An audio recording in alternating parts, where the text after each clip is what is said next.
E3 is come and gone, but not without some exciting surprises, so let's get down to the recap.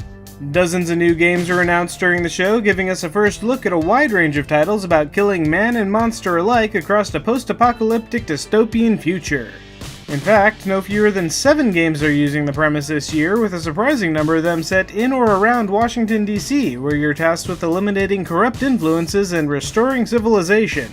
Talk about tapping into the American psyche. Microsoft started things off on Sunday with the announcement of Halo Infinite, but was light on the details. We know it'll have Master Chief, and that's about it. Ori and the Will-o'-the-Wisps made its second appearance at E3, and it's looking even prettier than ever. Sekiro: Shadows Die Twice is a sweet-looking game about a possibly undead samurai with a mechanical arm hacking his way across feudal Japan. It'll be the first of a trio of samurai games this year. Terry Crews is still being paid quite well to continue promoting Crackdown 3, which may even come out someday, if anybody still cares at that point. For Xbox owners that feel like they've been missing out, Nier Automata is making its way to the Xbox One if you're in the mood for some waifu robot fighting action. Likewise, Tales of Vesperia, the Definitive Edition, will also be getting an Xbox release, and hey, is that Kingdom Hearts 3 making its first appearance of the show at the Microsoft panel? Yes, Kingdom Hearts 3 is headed for the Xbox. Good luck, Xbox fans, if this is the first game you're trying to get into the series on. Metro Exodus makes a return from last year, having you brutally killing man and monster alike while traversing a post-apocalyptic world. And Sea of Thieves also made an E3 appearance, which I suppose is appropriate considering it could be argued that the game isn't actually done yet. The Cursed Sails and Forsaken Shores updates will be released in July and September respectively, hopefully finally putting enough content into the game to justify playing it.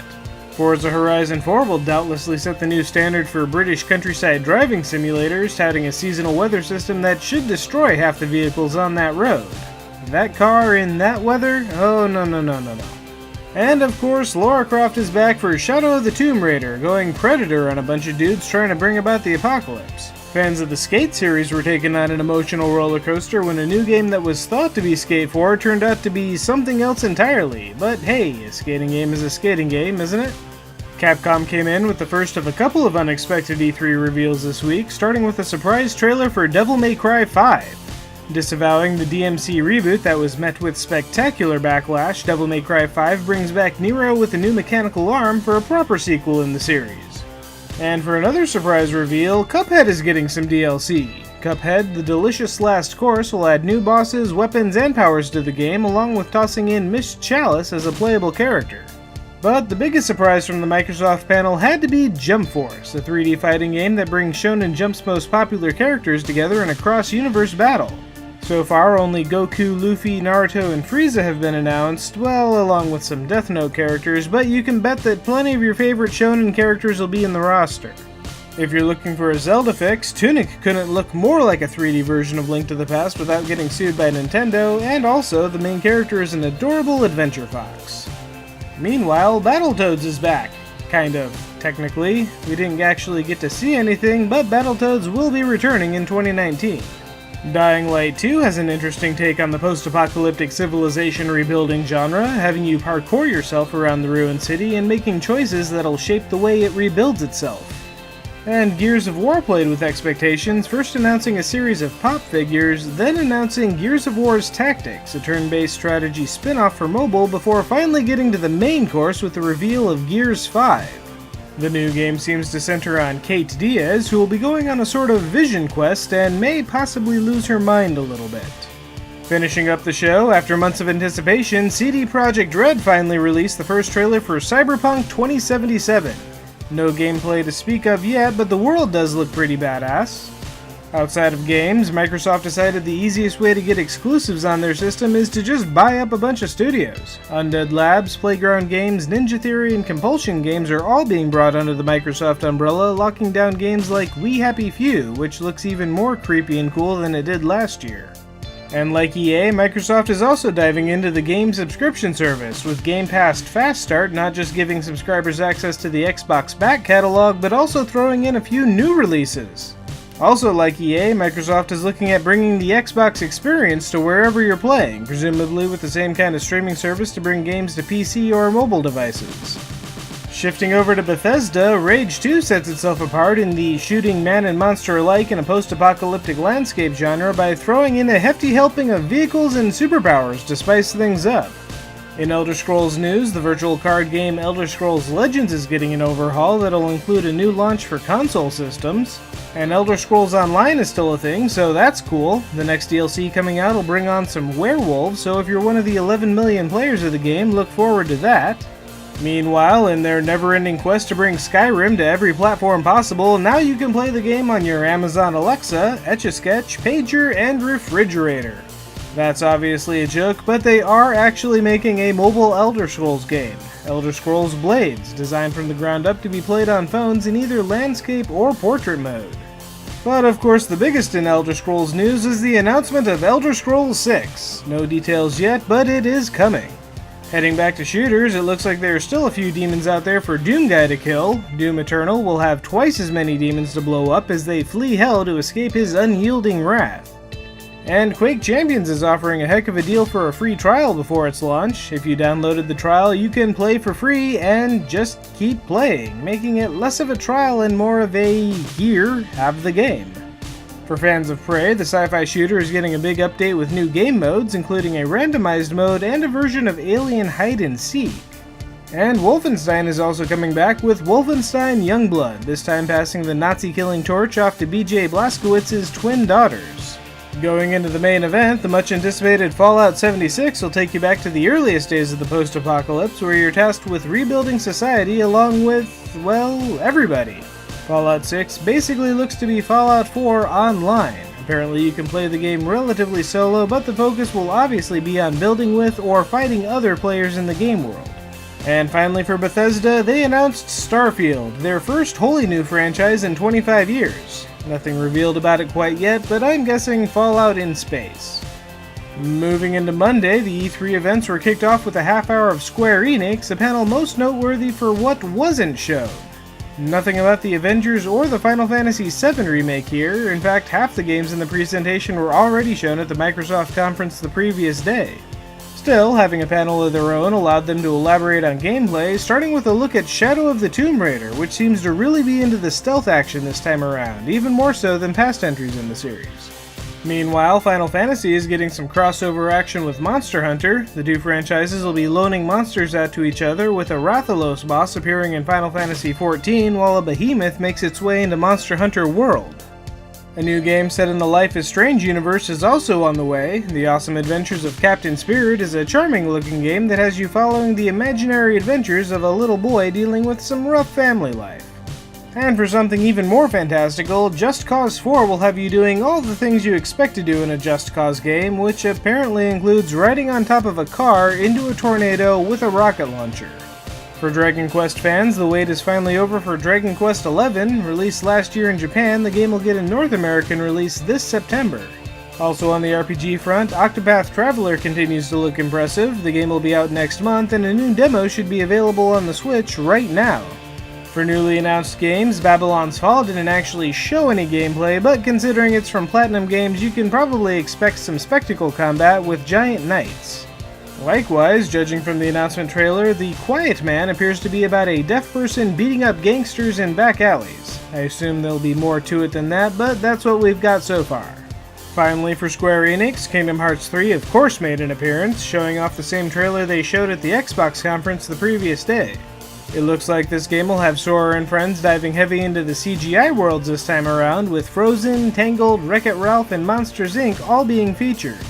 Later on in the day, Ubisoft started their panel with their usual wacky celebration of Just Dance before getting down to business with a new look at Beyond Good and Evil 2. The cinematic trailer raises even more questions than answers because apparently this sequel, that is also a prequel, will actually feature our beloved Jade after all.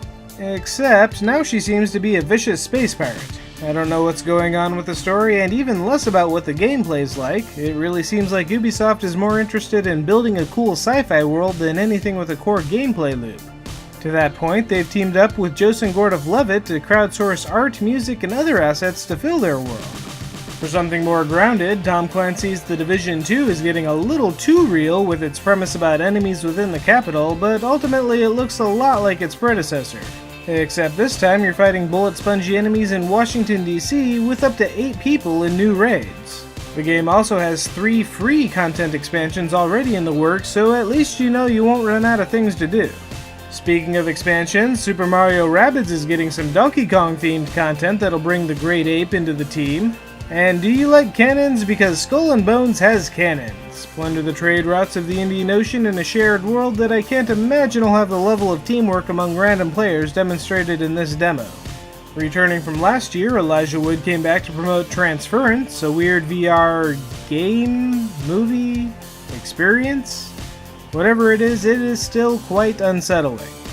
Also returning from last year, Starlink looks a lot like No Man's Sky, but with collectible toys you use to build your ships. It also looks like a terribly expensive endeavor, but fortunately there's no existing IP to prey upon our nostalgia and sneak into our wallets. No. No, no, no. Oh, god damn it. Yes, that's right. In lieu of Nintendo making an actual Star Fox game, it seems that they will instead be loaning out Fox McCloud and his iconic R-Wing to Starlink if you want your space-shooting furry action fix. Next up, it seems that For Honor is still a thing, so much of a thing in fact that it's free on Uplay if you download it by Monday. Just in time to buy into the upcoming content, For Honor Marching Fire, which will bring a new faction with 4 new fighters based on Chinese mythology, along with a new game mode. For racing fans, The Crew 2 is just about ready for release, featuring all the vehicles you can hope to drive. If you want to give the game a spin, an open beta is coming out this week just ahead of its impending launch. And of course, it wouldn't be Ubisoft without another Assassin's Creed game in the works. This time we're going to ancient Greece with a game that might as well be called Assassin's Creed 300.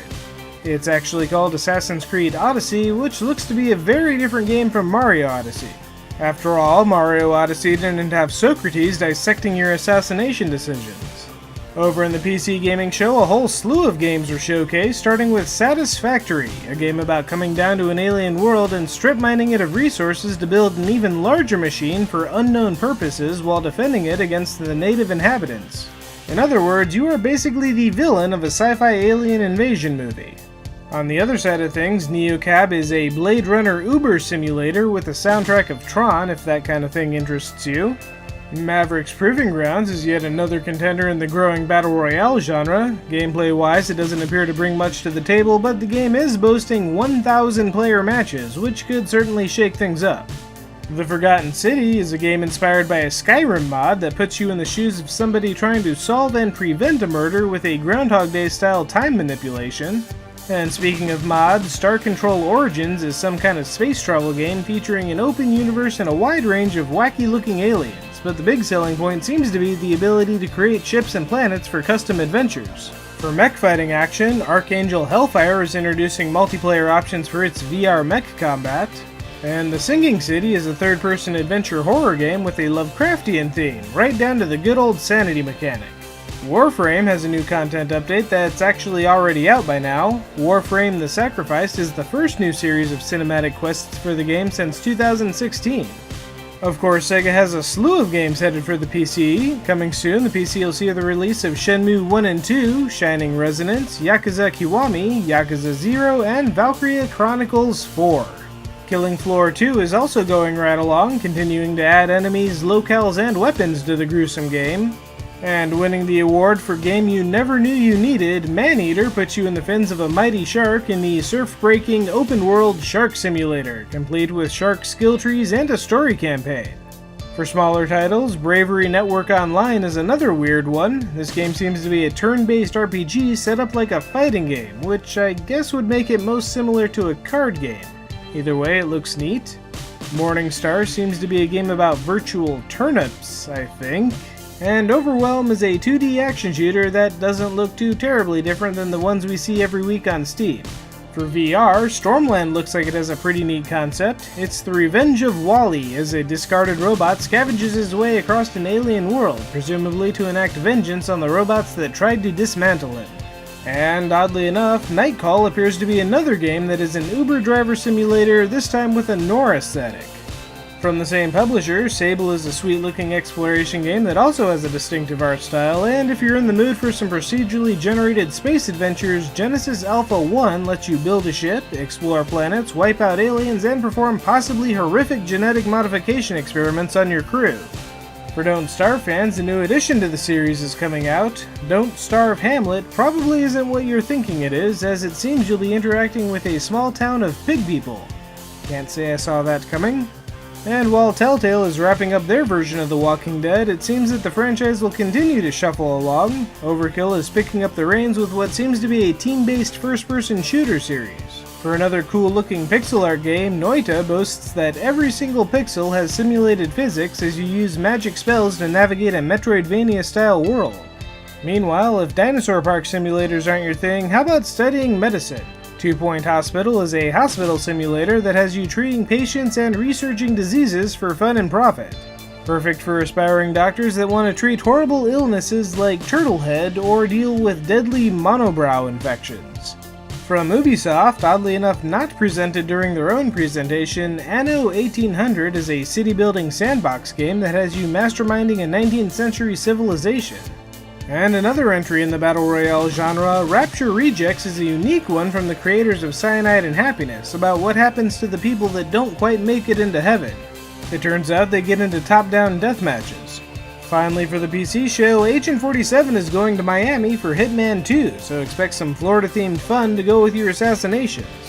Wrapping up Monday's E3 events was Sony, starting out with a ridiculously elaborate way of promoting new gameplay footage from The Last of Us 2, building a backwoods church set and kicking it off with a lengthy banjo solo. The gameplay trailer itself looked pretty brutal. It seems that Ellie has been taking some lessons from Lara Croft when it comes to stealth kills and bloody takedowns. Starting off the showcase proper, Ghost of Tsushima is the second of the sweet-looking samurai games on the way.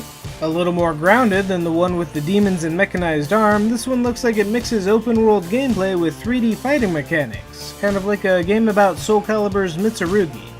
Control is a weird-looking action shooter that seems to put you into a constantly shifting house with a constantly shifting gun. But when it comes to creepy action shooters, Capcom took the show with the biggest surprise of E3, a first look at the Resident Evil 2 remake. Nary a word has been heard from this game since it was announced in 2015, but here it is in all its nostalgic glory, basically ready for its January 25th release date. While adapting the over-the-shoulder look of modern Resident Evil titles, the game seems to really be sticking with the spirit of its predecessor. The police station location seems to more or less be faithful to its original design, and gameplay seems centered on managing the undead hordes with limited ammo while finding items to solve puzzles and unlock new areas of the building. My E3 was basically done after that reveal, but I suppose there is more to talk about still. Trover Saves the Universe is an action platformer with the humor sensibilities of Rick and Morty, so that's going to be a thing. And even more out there than Rick and Morty, Death Stranding still has gamers wondering what exactly Hideo Kojima has been smoking. In yet another game about a post-apocalyptic humanity, Norman Reedus is apparently a delivery guy walking around the hills while avoiding invisible hand monsters that accelerate time around everything they touch. And still not sure what the deal with the baby is. Rounding out the trio of samurai games, Neo 2 is happening, and ending the show on a bang, Insomniac showcased a lengthy new gameplay trailer for their upcoming Spider-Man game, featuring Spider-Man brawling his way through the raft as Electro busts out a particularly sinister set of foes. Fashionably late to the party, Nintendo finished up the show on Tuesday with a special Nintendo Direct. No lengthy musical numbers here, they started right off with a trailer for Daemon X Machina, a stylish-looking mech game, followed by a trailer for some Xenoblade Chronicles 2 DLC. Pokemon Let's Go Pikachu and Eevee got some attention, of course, recapping what was already shown a couple weeks ago and revealing that every Pokeball accessory will come with a Mew. For new first-party titles, Super Mario Party is an obvious choice for a system about portability. Relaunching the franchise for Switch owners, not only can you ruin friendships in person, but the game will also have online play so you can enrage complete strangers as well. Fire Emblem fans finally got the details they've been waiting for. Fire Emblem Three Houses takes the strategy game to another level of presentation with 3D graphics, and it seems to have cannon fodder units to make for larger scale battles. And coming as no surprise to anybody, especially considering the pre-E3 leaks, Fortnite is already launched on the Switch. Pretty sure there isn't much that it can't be played on at this point. Of course, the main event for the Nintendo Direct was the much anticipated details on the new Super Smash Bros. Game. Many have wondered how much of a new game Switch owners would get, a new game built from the ground up, or just a port of the Wii U version like so many other Switch titles. It turns out that the next entry will have more than anybody ever expected. Super Smash Bros. Ultimate will feature every character to ever appear in Smash Bros., bringing back retired characters like Ice Climbers, Wolf, and Pichu, along with cameo fighters like Ryu, Cloud, and Solid Snake. Of course, the roster won't be limited exclusively to past fighters. Already Nintendo has announced that Daisy will join the crew as a mirror to Peach, and at long last, fan favorite Ridley has finally joined the brawl as a playable character. Expect a few more characters to be announced before the game launches, but not too many. Most characters will receive minor cosmetic and gameplay changes, with the update seeming tailored for the competitive scene. In fact, the game seems to really be designed to facilitate competitive play this time around. Map selection now takes place before the character selection, and in a much appreciated move not mentioned during the Direct, they've added an option to turn off stage hazards, dramatically increasing the potential map pool for the competitive scene. Outside of gaming, there was other news this week. The Wonder Woman sequel has an official title, Wonder Woman 1984. The new movie began principal photography this week and will have Wonder Woman facing off against Cheetah in the mid-80s. Over in television, it looks like Netflix has made a deal with the devil. After an abrupt cancellation on Fox, Lucifer has been saved and will be moving to Netflix for what seems to be a 10-episode 4th season. Odd that it was Netflix that swooped in to save the show and not Warner Bros. Themselves, considering they have an upcoming streaming service of their own specifically for DC comic book adaptations. One that could use the draw of a pre-existing show. Still, wherever it is, Lucifer fans will be happy to see the show get a proper resolution. Speaking of shows on streaming services, while Lucifer has been saved, it seems that Star Trek Discovery is in production hell. The Hollywood Reporter has reported that the show has gone through yet another set of showrunners. Gretchen Berg and Aaron Herbert, who originally took over for Brian Fuller, are now out of the picture, leaving executive producer Alex Kurtzman holding the bag for Season 2. On the animated side of things, Warner Bros. Announced this week that the Looney Tunes are back with Looney Tunes Cartoons, a new series of shorts ranging from 1 to 6 minutes that'll ultimately produce 1,000 minutes of new animation to be distributed across a variety of platforms. So hey, can't go wrong with 16 hours of new Looney Tunes. Heading into new releases, if you're really mad at Star-Lord and want him to see him possibly get eaten by a dinosaur, maybe you should check out Jurassic World: Fallen Kingdom. A mission to save genetically engineered monsters from an exploding island? What could possibly go wrong? Hopefully everything, but come on, we know we're all just here to watch Chris Pratt hang out with a pet raptor. On television, Marvel's Spider-Man is swinging back into his second season this week on Disney XD with back-to-back episodes for the season premiere. But for your more mature Marvel fix, Luke Cage's second season is available this week on Netflix for your binging pleasure. And on USA, Shooter is scheduled for its third season. Hopefully it'll actually make it to its release date and not be delayed due to another mass shooting. But then again, this is the United States, so 50-50 shot of that happening. And in video games, man, the week of E3 is always dire when it comes to new releases. Steam is filled with more garbage than usual. At least Hamrick looks interesting. In this game, you solve puzzles and defeat bosses by literally using the words describing the events around you. And of the several RPG Maker games out there, Crimson Light looks decent enough. It's hard to make a really gory horror game out of sprites, but I applaud the effort. Over on consoles, The Lost Child is heading for PlayStation and Switch this week. It's an interesting looking RPG that has you solving mysteries and fighting monsters in a first-person view. Meanwhile, specifically for the Switch, along with Fortnite, the system is also getting a little game called Minecraft this week. You might have heard of it. It was quite popular at one point. For new releases, Mario Tennis Aces is bringing all sorts of tennis action to the console, complete with what seems to be a pretty in-depth story mode for a tennis game, particularly one of the Mario variety.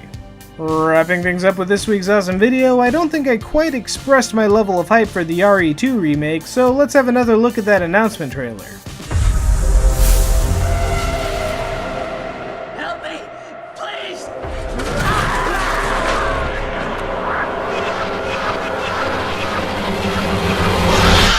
What in God's name?